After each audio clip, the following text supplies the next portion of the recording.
K-pop demon hunters Saja Boy's breakfast meal and Huntrix meal have just dropped at McDonald's. They're calling this a battle for the fans. What do you say to that, Rumi? It's not a battle. So glad the Saja Boys could take breakfast and give our meal the rest of the day. It is an honor to share. No, it's our honor. It is our larger honor. No, really. Stop. You can really feel the respect in this battle. Pick a meal to pick a side. Ba-da-ba-ba-ba. At participating McDonald's while supplies last.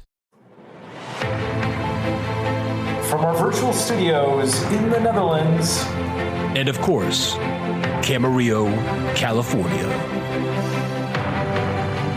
It's time once again for the Marketing Geeks, the show where we get geeky about stuff.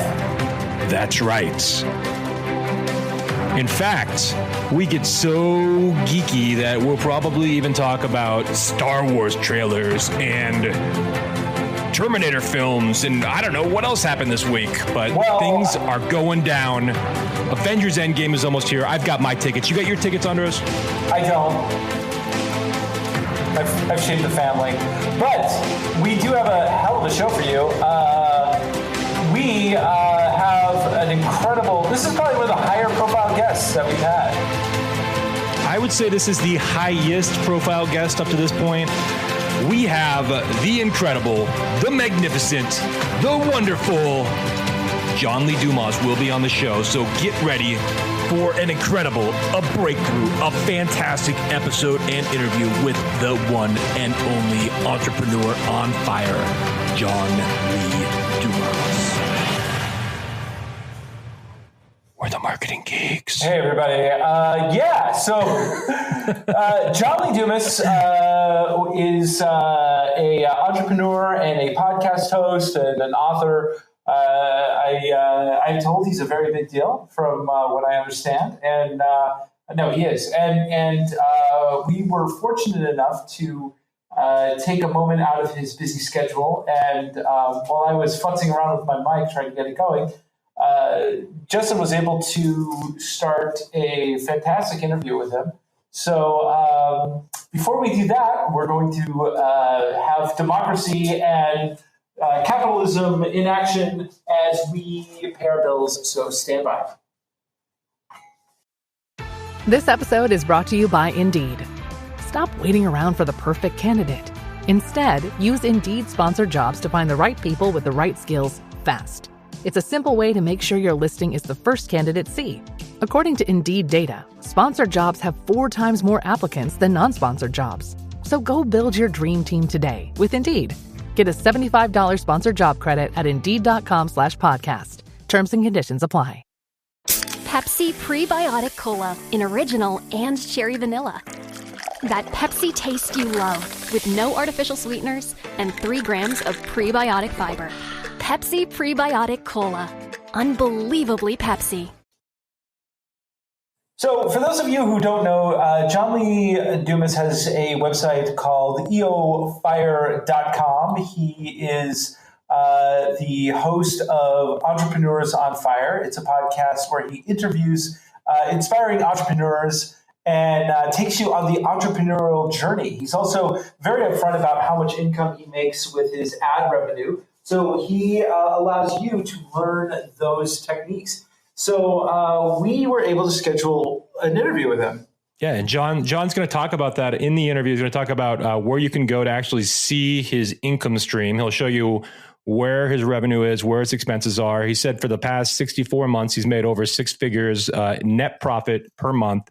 So he's doing okay. He's doing something right. He's doing better than we are. I mean, come on. But John was featured in the new Gary Vaynerchuk book, Crushing It. He was one of the chapters featured his story in there. And he's becoming a bigger and a bigger deal in podcasting. I would say he's one of the top 5 influencers in podcasting as far as if you're on the side of marketers and business. But without any further ado, I want to introduce you to John Lee Dumas. Ladies and gentlemen, here we go. Boom. What's going on, brother? How you doing, John? You know, Puerto Rico's sun is shining. Our birds are singing. Life is good. Very nice. Very nice. So I usually have a co-host, but apparently he is busy. I don't know. He didn't show up. So that's fine though. Cool. We'll do this. There's just the two of us. We'll do this as a one-on-one. All right. So I just want to get into it. So, as far as in my community, you're kind of a household name already in my little niche community. But I know that you're still not that well known to the general public. I just wanted to know, like, how much bigger did you get after being featured in Gary V's book, Crushing It? And like, what kind of doors did that open up for you?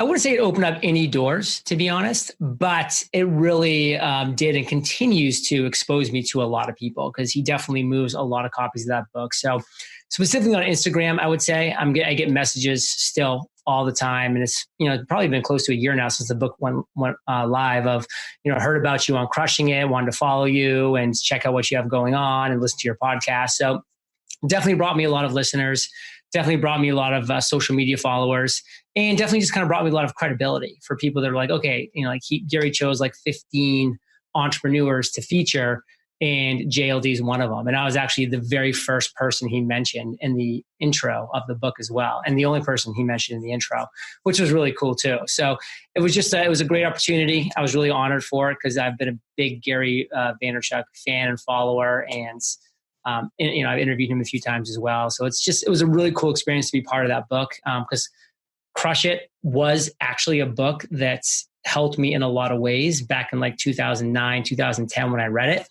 And to kind of like 10 years later be part of Crushing It was a really kind of cool full circle experience. That's cool. Yeah. I mean, I didn't discover Gary Vee till about 2014, but I mean, ever since then, I've just been eating up all his content. So eat it. Yeah, he's eat it up. Awesome. And you've already eaten up all of his content, because he only says a handful of things. That's right. Patience, hustle, long-term thinking. But the thing is, he says that, and he's right. He's like, listen, why would I talk about things that I'm not a believer in or an expert in? And I mean, I'm not too different in a lot of ways in that as well.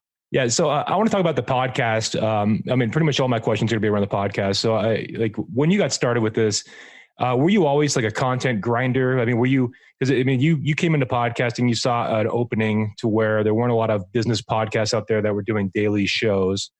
Was that something that were you blogging daily before this, or what were you doing before podcasting? And how difficult was it for you to do the first kind of big daily business podcast, finding the guests? Like how was that back then? So I was not a content grinder in any way, shape, or form. In fact, Entrepreneurs on Fire, the podcast, was my first venture into anything entrepreneurial. Before that, I was an officer in the Army for 8 years. I went to law school, corporate finance, commercial real estate. So I was a grinder in those fields. I was always a hard worker. And that's just kind of my personality, kind of like an all or nothing. I'm either going to go all in, or just like, I'm not going to do anything. I'm either going to be like the laziest person in the room or the hardest working. I'm not going to be anywhere in the middle. And I'm oftentimes, by the way, the laziest person in the room in a lot of scenarios, period, because I just decide to be. Yeah. But when I decide to go all in, I want to go all in. And that was just me consuming content, reading books like Crush It and other, 4-hour workweek books, and just saying, hey, I think this entrepreneurial thing could work, listening to podcasts, loving them, and then saying, hey, I'm all in on podcasts. Where's that daily podcast interviewing entrepreneurs? Didn't exist, saw the void, decided to be the first person to move in, which guess what? When I launched the podcast, I was the best daily podcast interviewing successful entrepreneurs. I was the worst business podcast interviewing entrepreneurs 7 days a week. I was the only daily podcast interviewing successful entrepreneurs. And that's the best part about finding a niche that's not exposed and exposing it. That's awesome. So when did you first monetize the podcast? Did you wait a while before you started putting ads in it? Did you start that way, or did you start with affiliate links only? What did you start with in terms of monetization? I didn't make any money for the first 7 months. Then I started getting a couple coaching gigs from the podcast itself of other people who were thinking about starting their own podcast. And then I started getting sponsorship inquiries at about 7-8 months in for companies that actually wanted to sponsor the show, to get in front of my listeners, and to just kind of go down that road to expose their business, their brand, their products, their services. So it took about that long, but still it wasn't super lucrative at first. And it took 13 months before I kind of really financially broke into meaningful revenue. Like I think the first 12 months we did like $27,000, $28,000. But then month 13, we hit over $100,000 in revenue just for that month. And that's net. I'm talking about net revenue. Wow. And then every month for the past 68 months now, we've netted over 6 figures in revenue every single month. And for details about that, we've published monthly income reports at EOfire.com. So you can go see how we made every penny we've ever made, how we've spent it, the mistakes we've made, the successes we've had. We've listed it all out. Yeah, I saw that. And I was looking at March, because that was the most recent one you posted there. And looks like your numbers were down. You only made $155,405. So that must have been disappointing. Tough month. On 27,000 roughly in expenses, and for a net of 127. But yeah, you were down 40,000 from the month before. So yeah, we're trending. We're trending. I mean, less steak dinners or less massages. What is that? Less time at the poker table. I don't know. I do spend time at the poker table every Friday. Oh, you do? Really? I love poker. I'm a Texas Hold'em player. Ditto. I live in Ventura, California. Well, I'm in Ventura County. So we have a card room right here. It's like cool. 15 minutes. You can go play. It's fun stuff. So let's talk a little bit about growing your audience. I see currently you're spending about $1,000 a month on ads. Are those on, there's my co-host here. Are those on Facebook? Are those on, where are you spending the money on ads? It always differs. I mean, it just depends if we're running a JV. Like for instance, this month, we're going to drop some serious coin on ads because I'm going to be one of the top affiliates for Tony Robbins' launch called the Knowledge Business Blueprint that he's coming out with on April 30th. So, we'll drop like minimum of 10, probably $20,000 on ads and just make that happen, which would be really cool. Andros, why don't you mute yourself over there so we don't hear you banging around? Does that sound good? And so do about $20,000 in ads and, really just get the word out to make sure that we're one of those top affiliates for that. But then the following month, we might spend nothing on ads. So it's just really kind of dependent month to month on what we're promoting, if we're JVing with anybody, if we want to run extra ads to Podcasters Paradise for any number of reasons. So very launch dependent. Well, there we are. Hello, Andros. Welcome. We got about 10 minutes left here, so we gotta get moving. Sorry for the delay, folks. That's right. But John, I want to ask you a little bit about the journals. So you have the podcast journal, you have the mastery journal, you have was it the business journal? The freedom. You have the freedom journal, the mastery journal, podcast journal. So were those started after the podcast? Is that something that you started after the show was started, or is that something you had going ahead of time? Tell me a little bit about the genesis of that whole thing. So about 3 years after launching the podcast, I asked my audience, what are you struggling with? And they told me what they were struggling with, their obstacles and their challenges. And one of the biggest things that kept coming up over and over again was, John, how do we set and accomplish meaningful goals? I know a lot of your listeners, a lot of your guests that you have on are doing that. How do we do that?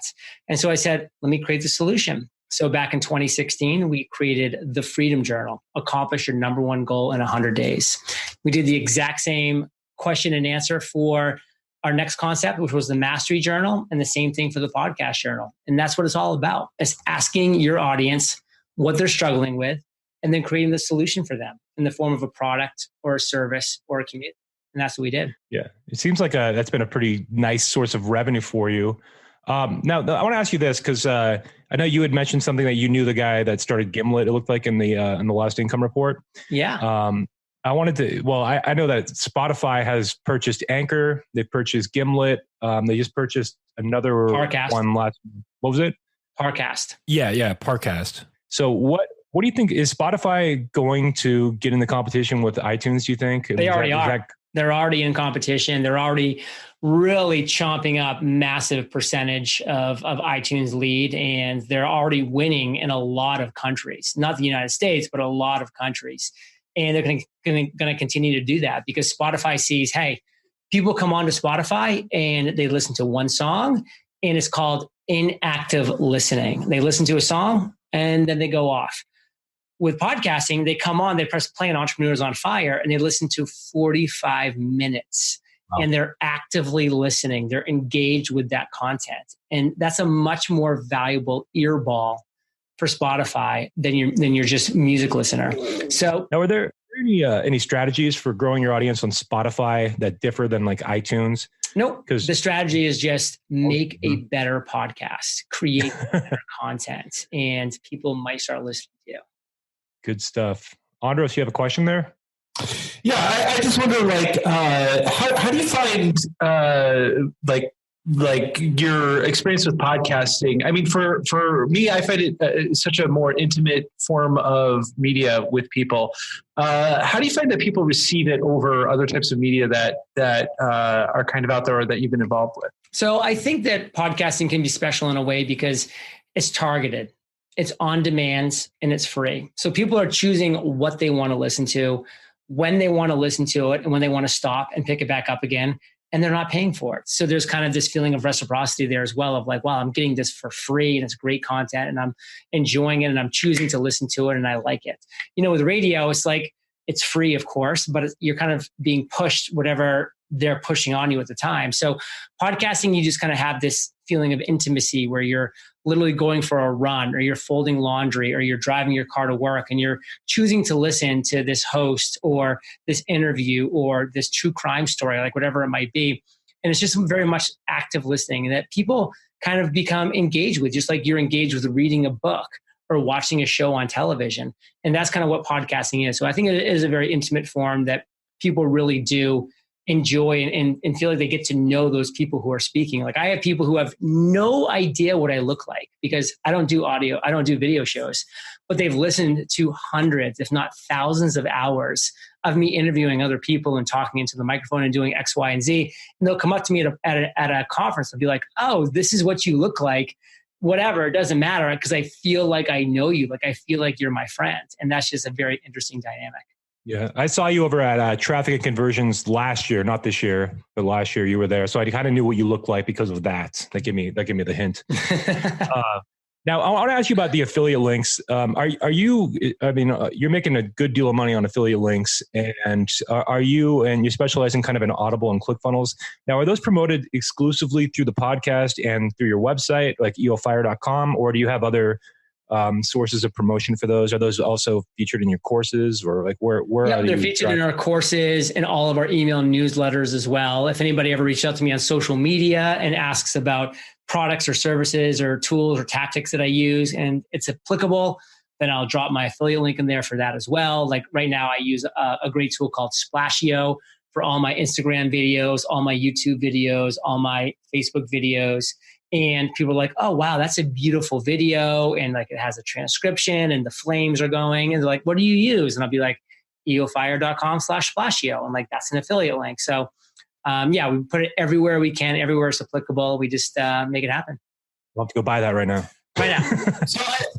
So I'm wondering about like, I'm wondering about your entire funnel, like as far as like generating income, because obviously for those of you out there who maybe run your own podcast, podcasting does not, believe it or not, bring in a ton of money. For him, so what is your whole, how do you make money from doing podcasting? How would you recommend that?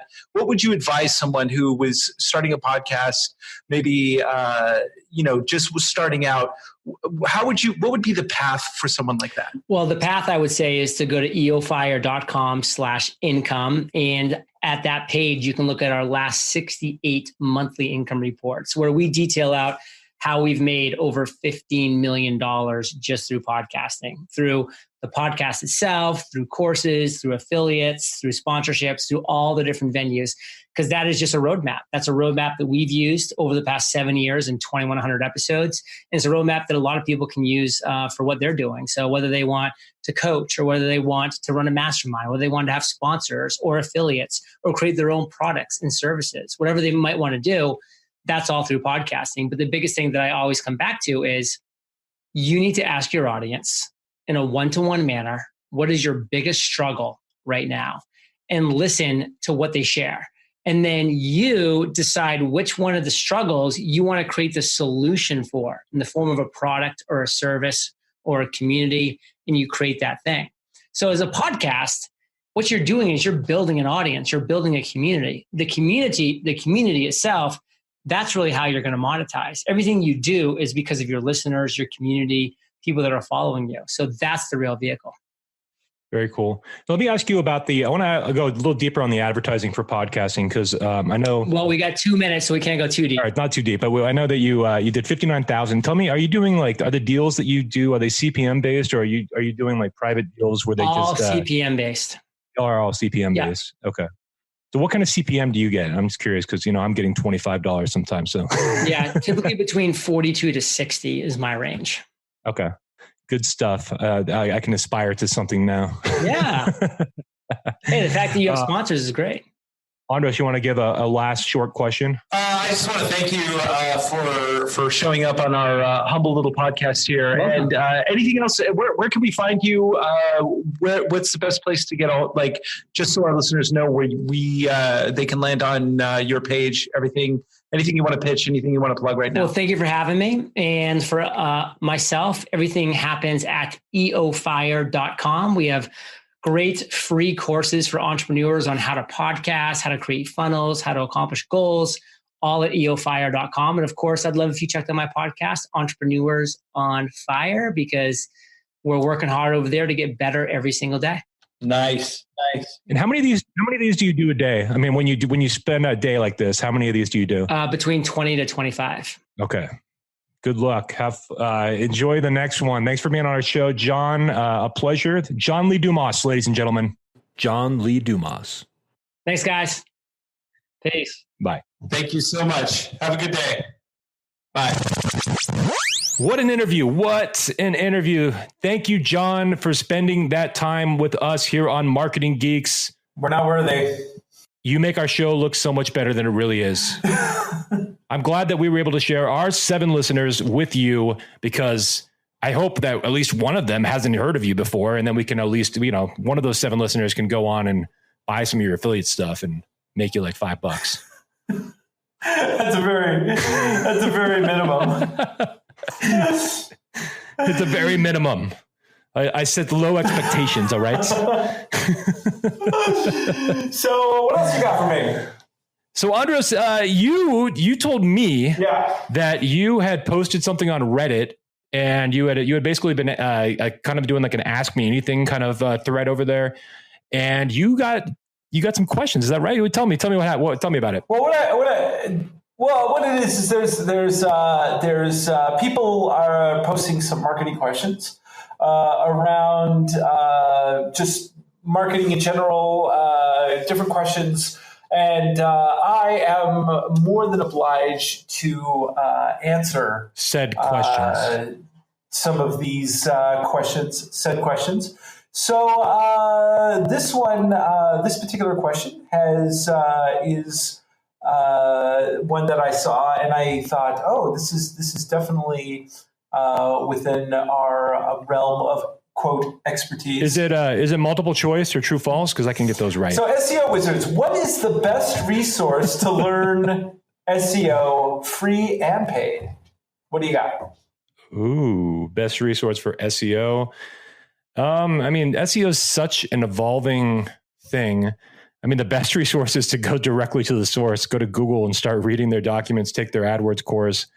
I really believe that you need to get the most up-to-date information, and that's probably at the source of where you're doing it. Plus, I think that experience and forcing yourself to start working in it and playing around, testing the waters, seeing what works, what doesn't work is going to get you much farther than just trying to watch a bunch of courses and not taking action. Yeah. So I always say it, imperfect action wins every time. If you don't know what you're doing, at least you're doing something. So if you go to, just go into Google and Google Digital Garage. So this is the answer that I supplied. Go to Google Digital Garage. There is Google actually has its own course that they offer. So go and take that course. You can get certified. I also recommend the lynda.com, aka LinkedIn Learning course on digital marketing. But the very best, and Moz.com has a really good beginner's guide to SEO. So they'll tell you how to do it. But really, I mean, the main thing is SEO changes so often that you can't really get it. You can't really learn it from books if you want the latest of what's changed, because Google is constantly updating. Everything is moving fast. So yeah, the online courses are the way to go. Lynda.com or LinkedIn Learning, they're the same company.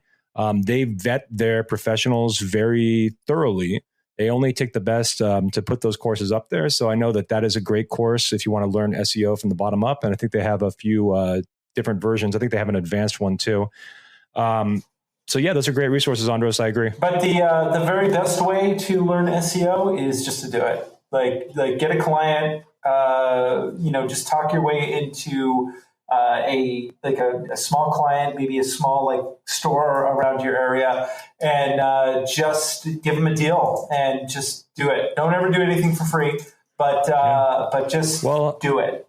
I like Yoast. I like the websites Ahrefs and SEMrush.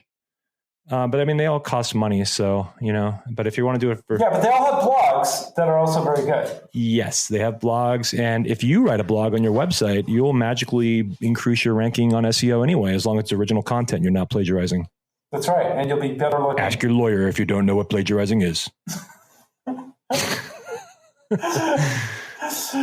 So, that was... that's pretty good. What do you got for me, man? Well, I don't know. That's the only question you have? I want another question. Oh, okay. Okay. Is it worth it to develop an Instagram landing page app? Instagram landing page app. Can you explain that? I don't understand. Yeah, I have no idea what that question is. I think it's... an Instagram landing page. I understand, but I don't understand why the word app at the end. Like an Instagram landing page, so you basically have a landing page that's driving people to your Instagram profile to build your following, I would assume. Or you're sending people from your Instagram to a landing page to capture their email address. I don't understand the question. Landing pages are always good to turn subscribers or followers into actual contacts in your database. So for instance, if you go to Marketing Geeks Podcast right now, marketinggeekspodcast.com, I actually have put something up right now. And it has a link there where you can opt in and you can get updates on the Marketing Geek show. And we're going to start emailing every single time we drop an episode. We're going to send an email out so that you guys know about it. Every time that we announce a webinar, we'll be able to communicate you as long as you're a subscriber to our email list. And every now and then we may have an incredible offer to share. So subscribe right now. Go to marketinggeekspodcast.com. because we too want you as a contact on our list. That means I better get the website ready, huh? No, it's already up, dude. I took initiative. Oh, you did? I took initiative and I put it up. Yeah, just go to it right now. No way. Okay. It is. Oh, hold on a second. Hold on. You got to do this while we're on the air. You haven't even seen it yet. Okay, hold on. Whoa, look at that, dude. That's a mighty damn good looking site. Did you make that? That's right. I did. Really? What'd you make that in? ClickFunnels. Oh, of course. And be sure to click our affiliate link for ClickFunnels because John Lee Dumas makes a lot of money on it, and we want to. You know what? Too. But I did build that site in ClickFunnels. If somebody here's what I can do to incentivize our ClickFunnels audience here. If you use our affiliate link, which I'm going to put in the show notes, and you get a free 14-day trial on ClickFunnels. But if you use it, you'd have to end up purchasing it to make this whole thing work. But if you purchase it for at least a month or so, I could send you the template of our Marketing Geeks page, so I can actually share that over to you if you use our link. So, but you'd have to at least purchase a month with ClickFunnels to. Because there has to be some sort of financial incentive, right? I guess so. But you know what I just did? I signed up for the newsletter. What'd you do? I signed up for the newsletter. Yeah. Oh, you did? Yeah. Nice. I think we had 2 subscribers, me and you. Well, I think we could probably get at least 2 or 3 of our 7 listeners to sign up. But good job, man. You did it. Thank you. Well, you know what? Look, I gotta express something because I've had a very chaotic year. As for those of you who personally know me, And I have to say that I haven't been on task with a lot. Like the things that I needed to be on task with, I've really been on task with. So I feel really good about that. But then there's like this whole other sort of world of things that I haven't been quite 100% on. And part of it has to do with just bandwidth, right? So I just want to be authentic here, and I want to apologize for anyone who's reached out to me, and I haven't got back to them right away. And I also want to thank you for taking the initiative to put the website, because that was actually my task to do, and I haven't done it for like months. Yeah, I've had a lot going on, man, and I love the show, I really do. But it's like it's hard. We live in a day and age where there's so much going on. It's hard to really, keep track of everything. So I just want to express that I want to do better. That's what I'm saying. I want to do better. Well, that's touching. I'm very touched. Yeah. Are you really? I just like was totally authentic, and you're belittling my authenticity. Thanks. I'm not. It was touching. That was good. No, I'm somewhat belittling. Yeah. I'm somewhat belittling, but not really. No, that was authentic. That was that was good. No, that was good. And I understand. And I understand where you're coming from. And I understand priorities. You have a job, and it kind of when you have like the immediate tasks that pay the bills quickly, those tend to take priority. And I'm well aware I procrastinate worse than anybody on the planet. So I relate. I'm human. Are you sure about that? Well, I'm not sure, because I could be a computer program inside of a simulation, and I definitely think that's a possibility. Yeah, I definitely think that's a possibility too, that you are a simulation. I mean, I don't know. I could be a simulation too, or you know what else is possible is that I'm just in some sort of home somewhere in a straitjacket, and you're an orderly feeding me medication, or just a voice inside of my head, and I'm just banging my head against the wall going, marketing! Bonk. I mean, that could bonk. That could definitely be, Well, I mean, it's kind of that way. I mean, we're both kind of a little crazy here. We're both just speaking into a microphone, talking to 7 people. So it's kind of weird. It's kind of true. And maybe at this, and I think actually by this moment in the show, I think we probably have less than some people listening, because I think people just skip this episode altogether. But no, in all seriousness, we have more questions. I want more questions. Let's get some like rapid fire. Let's do a lightning round. Give me some questions. What is the hardest part about working with influencers? I would say the hardest part is the ones that want all blue M&Ms. It just annoys me. And I get it. I mean, they just want to make sure you're reading the instructions. But you know what? You don't need all blue M&Ms. Why not green? Why not red? The biggest...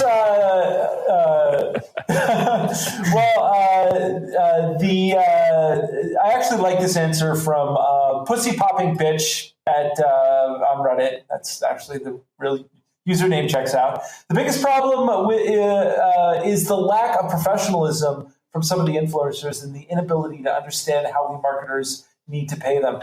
Some of them are not realistic for the reach engagement they provide. Now, this is true. I think that and some of them have fake. I mean, there's also like fake engagement too, and fake. Well, not really fake engagement, but fake reach. I mean, how many Instagram people have like 10,000 fake followers or 100,000 fake followers? So, I mean, if they're not getting actual engagement with comments that are not from bots, because if you look at those, you could tell if a comment's from a bot or not. At least I can. I have that ability. That's something I can detect, robot or not robot. That's one of my special abilities. And so if the comments are real and they have 100,000 people and they have a lot of comments, then maybe I'll invest in them. But there's a lot of these micro influencers that are. I was reading that they were trying to get into hotels recently, and one of the big hotel chains just started shutting down all the influencers like last week. And just saying like, no, we're done. We don't care if you post, like you're not getting a deal anymore. Yeah. And this is kind of a lot of marketers. In fact, there was a big scandal over at Burning Man recently because a lot of influencers were basically trying to trade for goods and services with their influencing clout. And this, according to the Burning Man organization, went against the code of ethics. Now, if you are going to use an influencer, this is actually brings up a really good point. Make sure that they are not doing a scam where they're basically boosting up their influencing clout with bots. Because and the way that you can tell this is if, as Justin said, go into the comment section, see who's really engaging in their content. If it's just smiley faces and thumbs ups and that's it, or like great post, like they'll have a post that says "great post." Yeah. Yeah. So yeah, I mean, really vet your influencer, and I'm kind of against influencer marketing anyway, just because I think it's kind of dumb. I really do. I mean, it's like. I think it works though. It does work to some degree, and one of the best successes I had with any campaign was where I took content from an influencer for a beauty brand I was working with, and I turned it into a Facebook ad, and then that Facebook ad I told just share on Instagram. So I basically turned it into an Instagram ad, and we had more engagement with that ad than almost anything else. And so I mean, it does work, but I just hope that type of thing goes away, because the other part of it is if you are an influencer, a lot of times it's a very few influencers that actually get paid a lot of money for posting stuff. Most people don't, and so what you're doing is you're working for these giant corporations that end up raking in tons of money based on a post, and they're not really paying people. And I think that artists need to be paid. I really do. Well, a lot of people call themselves influencers that are broke. Uh-huh. So I don't call myself an influencer, and I probably have more money than some of the other influencers. But no, there really are. Like I've been seeing some posts on Facebook recently about like there was one guy that was just making a joke about like how many. He was shocked to find out how many of these so-called influencers that are like taking pictures in front of these, rented private jets. And I guess there's a company that lets you actually take pictures in front of private jets without actually flying them, which I should have thought of that. I should have started that company. I know. Well, I want to buy a Lamborghini just to have people take pictures in front of it and be like, put this on Facebook. Why don't we take a video in front of a mansion and tell people how rich they can be? Put it on YouTube. Well, I mean, you know what, though? That guy, he's actually got the money now, but he inspired an entire new generation to copy that. And none of them have that money, but they pretend. They do pretend. At least Tai Lopez now has the money. I don't know if he did when he started doing that. It might have been one of those fake it till you make it, most likely. But now I'm sure that he is doing quite well. So I can at least, but I mean, except that all those ads were in a rented mansion that was confirmed through multiple sources. Well, and I'm sure that I've got the money. I'm definitely a thousandaire. Definitely a thousandaire. Maybe I'm 100aire at this point. I'm saving up to rent a mansion for one day just so we can film the Marketing Geeks commercial and do it right. So. Now we're not going to. I mean, we're obviously going to have like our cell phone as a camera because we can't afford a good camera after spending all our money on the mansion rental. I mean, how much does it cost to rent a Red? Like, how much would it cost us to rent a Red for a day, Andros? Well, a good Red person we could probably get for about $500 a day. Like an average Red person, and that includes the camera. Yeah, and they'll okay, and then we get the footage and all that too. Yeah. Okay, we could do this. So $500, the mansion we can get for what, like $1,500 for the day, or $1,000 maybe even. Maybe. I mean, it's doable. We could do this. We could do this. Yeah. Well, I think that you're onto something, man. The next question. This is from Stephen Mercer. This is the worst episode ever. This is definitely the worst episode we have ever done. But this question's pretty good. What is the best ad platform? Instagram, Facebook, YouTube, or Twitter for ROI? For ROI. That stands for return on your investment. Oh, that's what that means? So Instagram works well for beauty and fashion brands, right? Yes.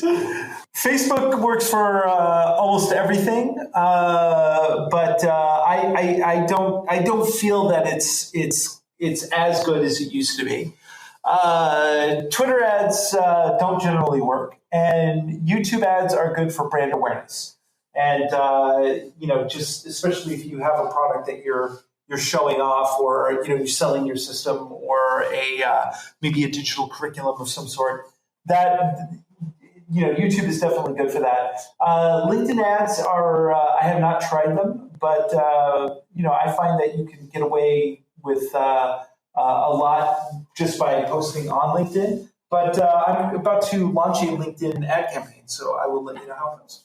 Yeah, my understanding with LinkedIn is you just need to have a bigger budget because it's more expensive. But again, you're getting a different audience. So if you're targeting very specific professionals and you want to target by job title, you're getting the best targeting on LinkedIn, the most accurate, I would say, because on Facebook, people could just type whatever they want. Or if they have that job, they might not even list their job on Facebook. But on LinkedIn, everyone is putting their real job in there, and you're going to get more accurate targeting if you're targeting business professionals, if you're targeting business owners. You're going to get a little bit more accurate on your targeting there, but your CPM and your CPC, so that's your cost per 1,000 impressions and your cost per click, are going to be more expensive than both Facebook and Google AdWords. Yeah. I have a question here. Now, wait, because my new favorite platform, which we haven't used yet, is Spotify. Spotify ads, baby. And I want to look into Pandora too. I heard Pandora actually has a pretty good ad platform too. How do you know it's your favorite ad platform if you haven't used it? Because it's going to work. That's why. I've looked into the future, Andros, and I see big things. It's either that or I'm dead because I just see a flash of light. Maybe it's a simulation. It's a glitch in the simulation.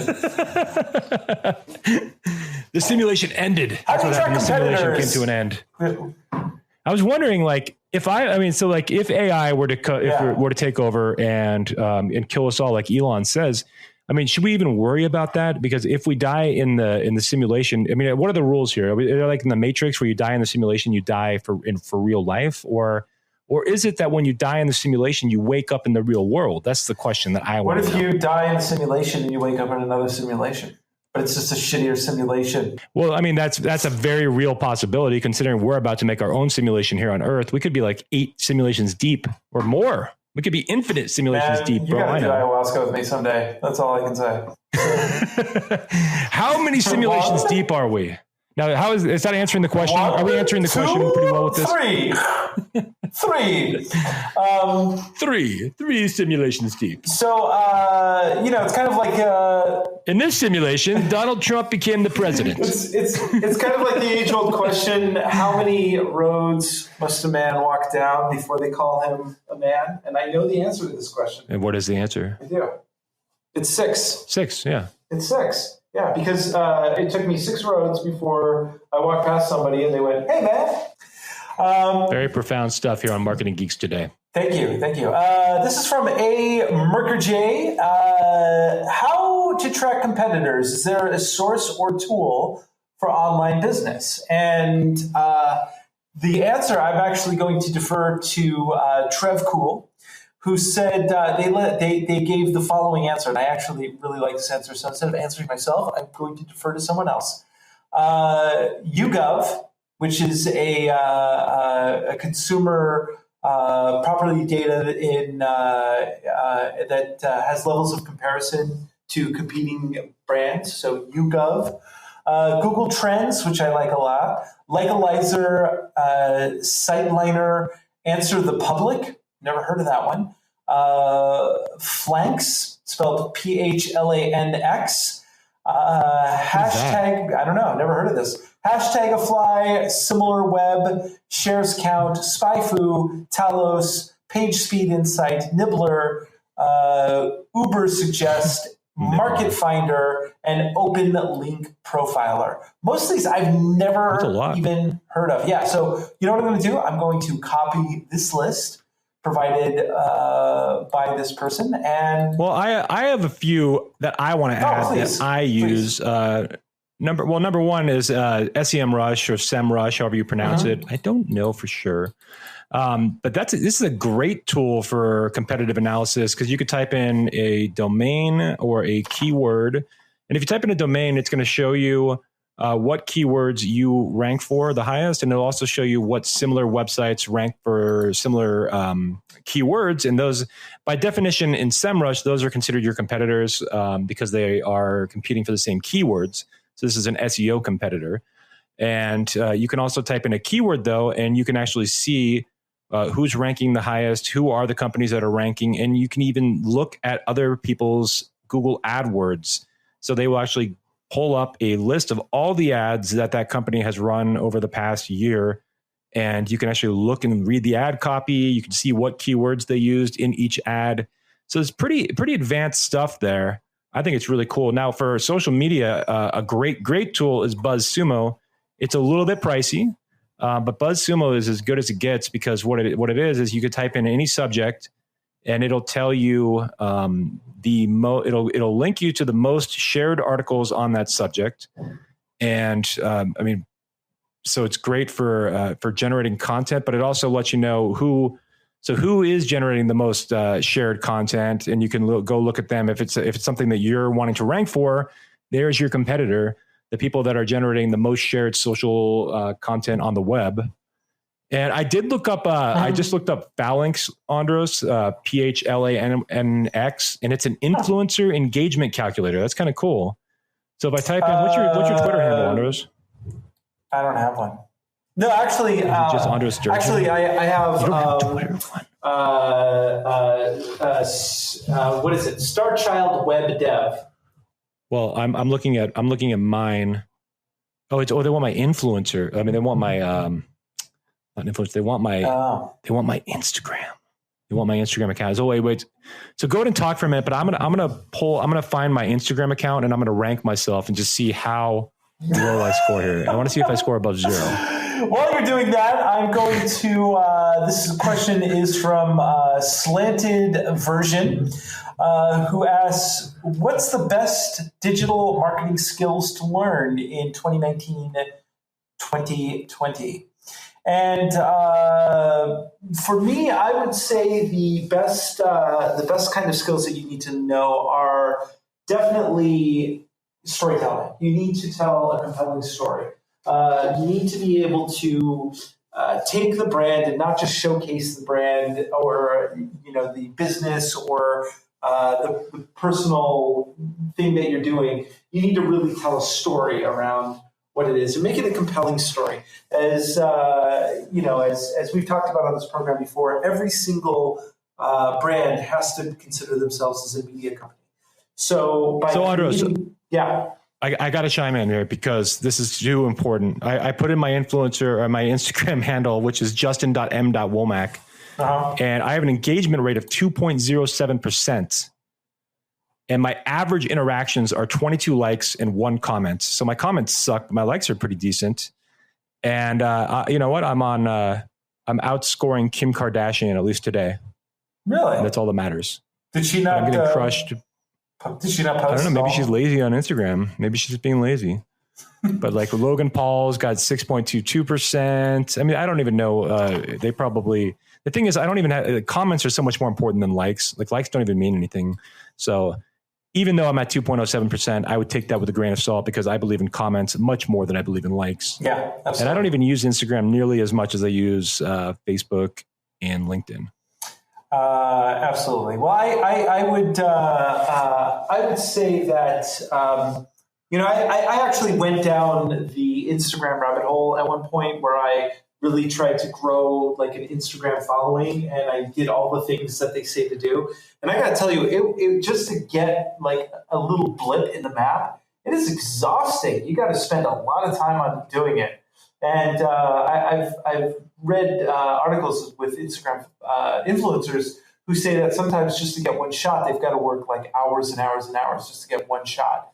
And I don't have that much time, man. I got other things I got to do, like make this podcast. Yeah. That's right. So that's very, very right. I had to do, did I tell you? So you were telling your tax sob story like a week or two ago. I want to tell you my tax sob story. Please. So today is, as we record this, today is April 15th. This is tax day. And so last year, I filed jointly last year. I'm married. We did not have a kid last year though. And we received a refund. I think it was around $1,500 or so. Maybe it was decent, but not great. This year I filed taxes and I got a bill for $4,500. Oh.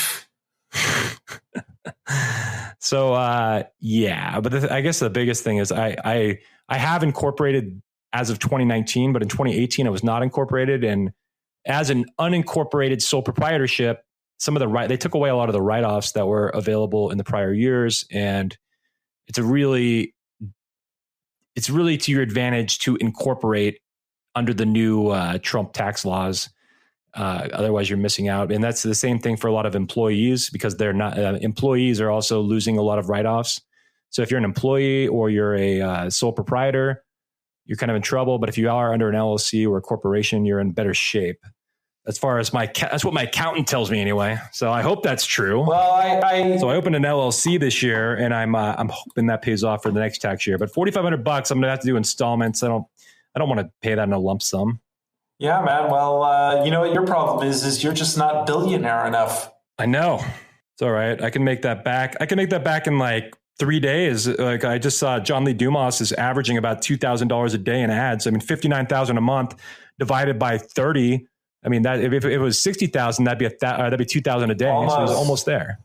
So all I got to do is just do like 3 podcasts or something. You know, if we could actually make $1 million per podcast, we can. Are you listening, 7 listeners? Because all you got to do is go to our Patreon page. Give us and if each of you 7 listeners donate $100,000.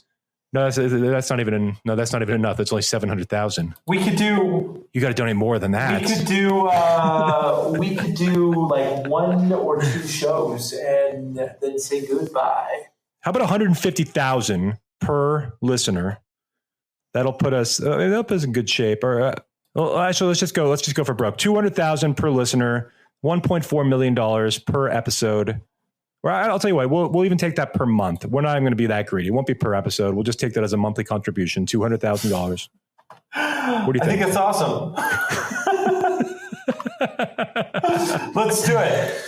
I have solved the problem. What would I do without you? To continue with the question, best digital marketing skills to learn in 2019, 2020. Content creation. I would learn how to create easy content and get it out there. So if you personally can know a little bit of SEO, how to develop content that is SEO heavy and searchable, how to tell engaging stories, I think that's more than better than most technical skills. But if you can create content, do the campaign, run Google AdWords, double check the SEO on a website, and do a little website building, you will never lack for employment because you're doing the work of basically 3 or 4 people at that point. Yeah, and in the same regard, I think learning podcasting is a great tool for anyone getting started because it's an awesome medium, it's a growing medium, and it also falls into the content category. So I think that having a podcast, if you think long term, which if you're thinking as a business owner, you should be thinking long term.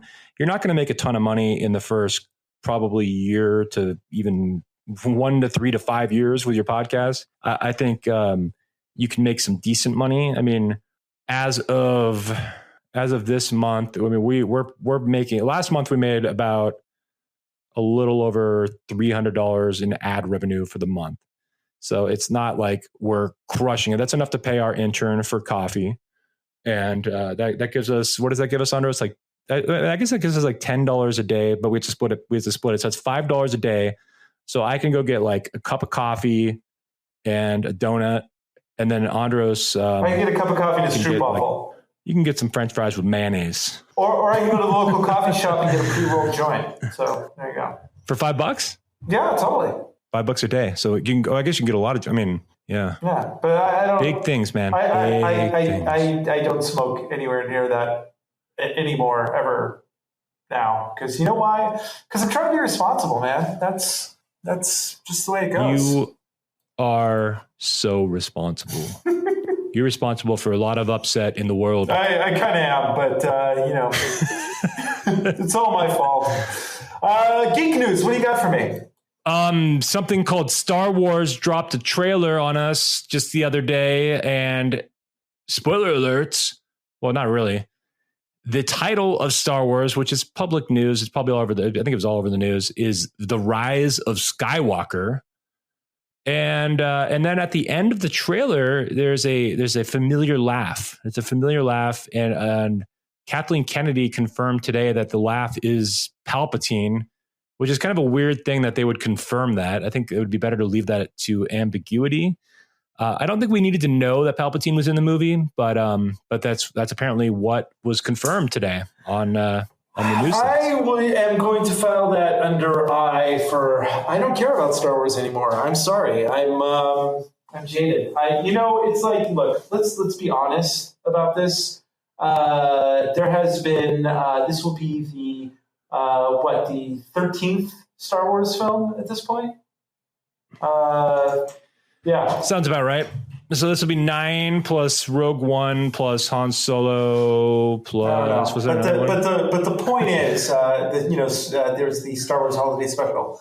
The point is, the Ewok special, classic movie. If we really break it down, you line all those movies up. There was one that was excellent, a couple that were okay.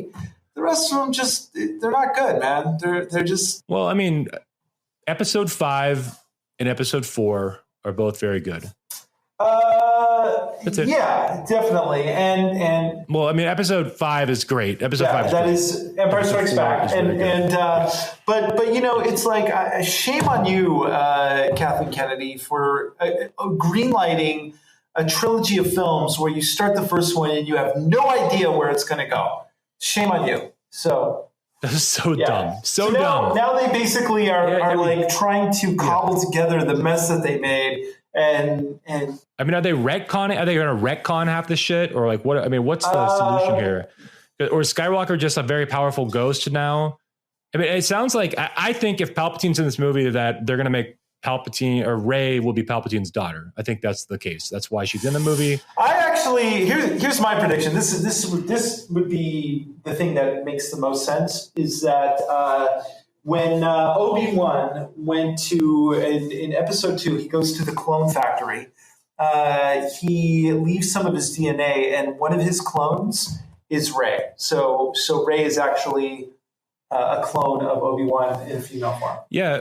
Which I think that's what they were doing. I mean, I think that was like what J.J. Abrams intended all along. And then like Rian Johnson came along and just like took shit on it. Because even in like, remember that flashback scene from Episode 7, like the Force Awakens? They even they have a thing where they actually brought in Ewan McGregor during that flashback to say like, Rey. Dude, you captured that precisely. So... Oh, I know that was me. I mean, that wasn't Ewan McGregor. That was actually me right there, which is hard to believe, but that was not a clip of the movie. I have given up on Star Wars the way I've given up on American politics. I will tune in to simply watch the train wreck, but I have very little hope whatsoever. Oh yeah. Now, I mean, I'm gonna see it. I'm gonna see it. Of course. I'm gonna see it. I didn't see any of these ones in the theater. I didn't see any of them twice. I don't anticipate seeing this one twice.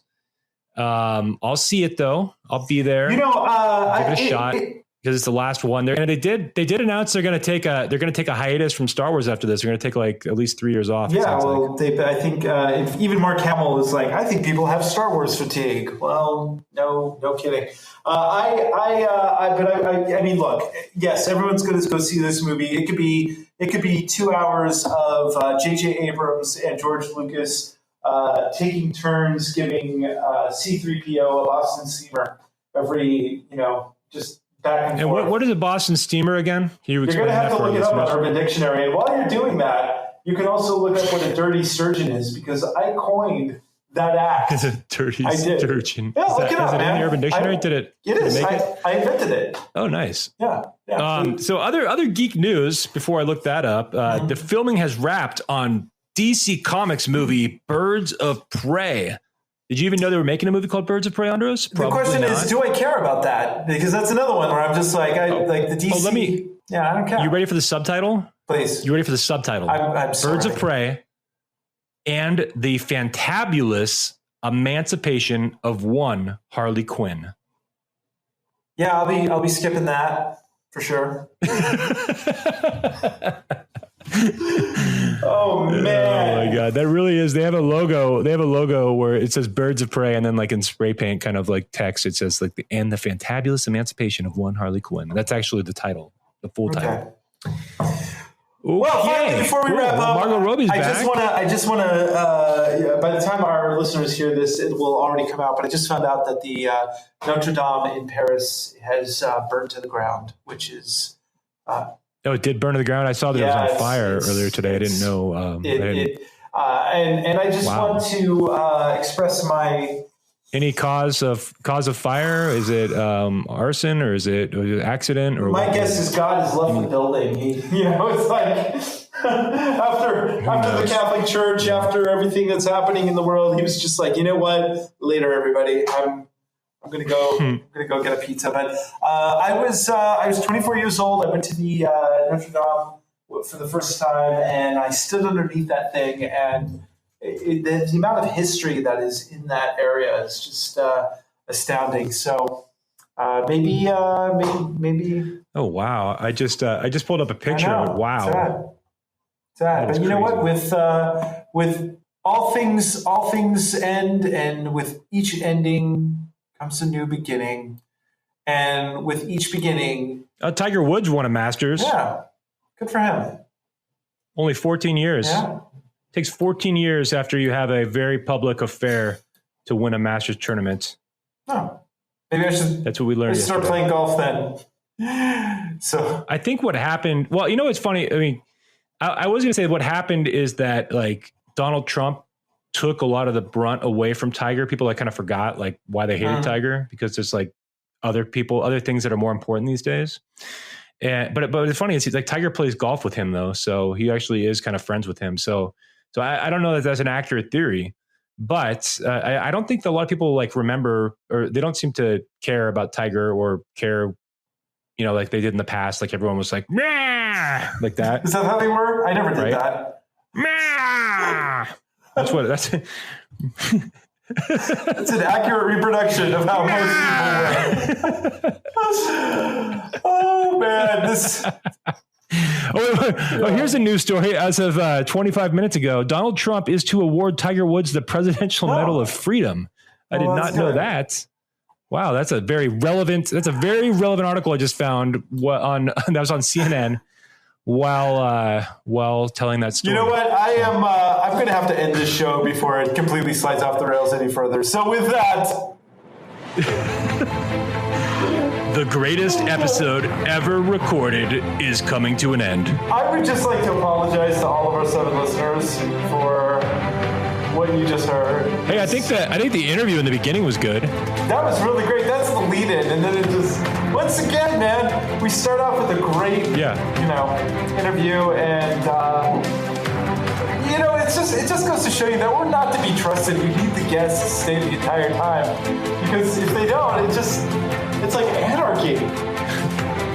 Pure anarchy. It shows you what happens when usually we come with we don't have a plan ever, but we have like a topic. But when we just start recording without even having a topic, things just get weird. They just get weird. Yeah. It's like we're keeping it real here, folks. And you know what? We appreciate you. And please give us some feedback. We'd love to hear from you. I have great fun doing this. And I love you, man. Yeah. And subscribe at marketinggeekspodcast.com. Get on our email list. Let us notify you of future episodes and be around so we can notify you of webinars and what's coming down the pipeline. We love all of our listeners at Marketing Geeks. Stay classy. Stay classy. You got totally uncomfortable when I said I love you, man. You said yeah, and then you just went right on. Stay you know classy. what? I'm going to remember that.